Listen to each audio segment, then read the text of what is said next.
Hello. So I'm here to share what it has been like to apply for, receive, and be in the process of getting ready for a TED Talk. And a lot of people have asked questions, and so I thought I would just share here. And so just to back up, I applied last year for TED Asheville and I didn't get in.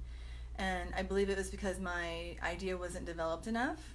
And so the ideas I'm going to share are things I've been developing for at least 2 years. There's some of them were in the book that I drafted, and I'm still working on. So yeah, so there's been a lot of thinking and processing about it, and so I applied this year, and you had about a 2-week window to apply. I applied and I didn't hear back, and then I heard they didn't get my application. So then I did so you apply with paper or email, and then you apply with an interview, not an interview, sorry, a video, short video, and then you have an interview. So it was like this multi-week process of getting in. And then after we got the announcement, we did a short run through last week. The talk will be 12 to 18 minutes, and the run through last week was about 6 or 7 minutes. So it was great because we had met the team. There's like 9 other people presenting here in Asheville, and there's going to be an audience of 450 people. Usually it's been 100 in Asheville, but it'll be 450 because Ron, the organizer, actually got a different license so that he can have more people there, which is really exciting. So then I got in and practiced last week, met the group, really exciting. And what was happening for me creatively and internally was my inner child was freaking out. Like, oh my God, what if I say something wrong? What if I say something somebody else has already said? What if, just like tons of what ifs. Like I was trying to get it right, which the irony is that I'm actually talking about how letting go of that to be creative in business, to be successful is my topic. So what I'm finding is that I'm actually deepening my own healing and learning about the thing that I'm actually, hi Ron, that I'm actually saying. So that's part of my process, which is very, very interesting and kind of intense at times. So I let go of the pressure that I was putting on myself, partly because I've had so many ideas. I'm a very divergent thinker.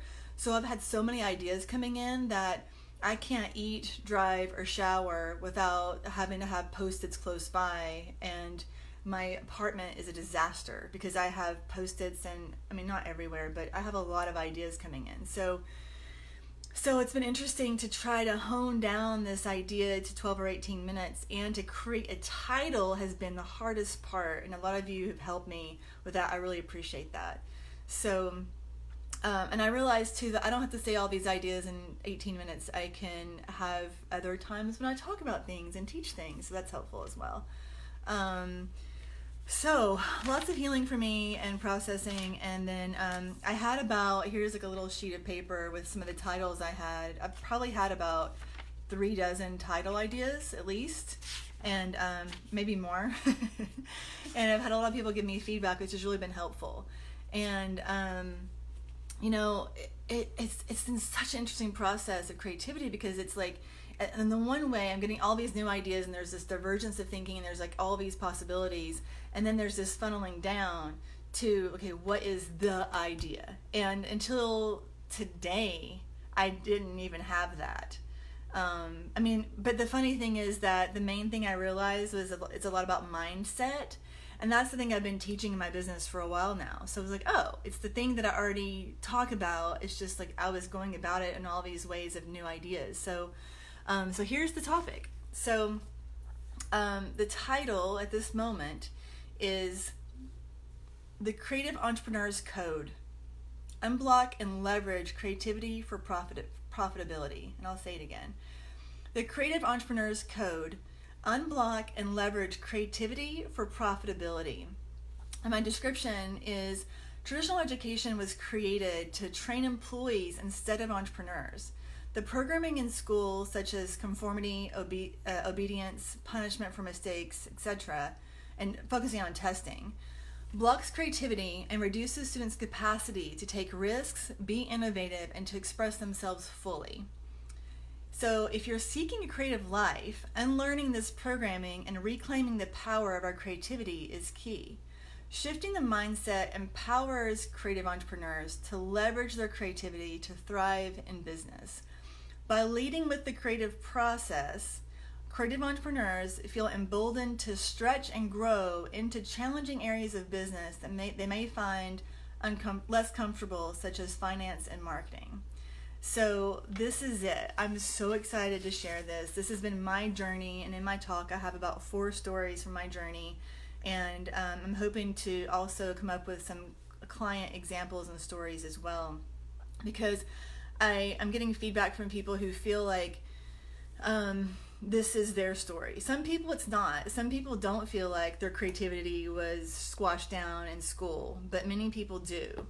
And so if that, so my clients are right brain people who are, or more divergent thinkers who multiple choices, like, for me, multiple choices like, oh, I can justify 3 of these answers because I'm so creative. I can come up with ways to, not always, but ways to actually think, okay, this is possible. So the idea that, if you were really creative in school and that was your genius, that was your strength, and it was squashed down because you felt like, you weren't getting it right and you were talking too much, or, whatever the thing is where you felt like you were squashed down, that happening over and over again, and then the things that are most important to you not being on the achievement tests, they don't test creativity in testing, right? So it makes us creatives feel like what we have to offer and who we are isn't important and isn't valuable. So reclaiming, unburdening ourselves from that, the obedience idea and the conformity and the getting it right. Because sometimes people come to me and they're like, oh, I'm trying to do the right thing. I'm like, there's no right thing. Your business is amazing because you get to make it up, The challenge a lot of times is people resist, like I did, for reals, finances, marketing, sales. And so with the creative power of your full creativity and owning your power around your relationship with your business and trusting yourself to lead from your creativity and your vision, this gives you the power to step into areas that are uncomfortable and trust yourself to learn them and get support that resonates for you. Because a lot of business training doesn't have the mindset training I'm talking about. So that's why I'm dedicated to supporting, even beyond myself sometimes.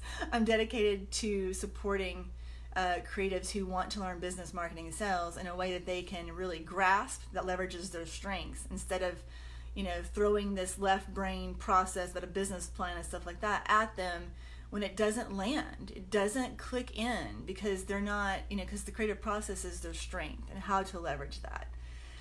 So thank you for listening. I will post the details. I'll probably create a Facebook event for the TED Talk, or lock into that when Ron does it, and we'll go from there. So if you have any questions, feel free to ask, and thanks for watching.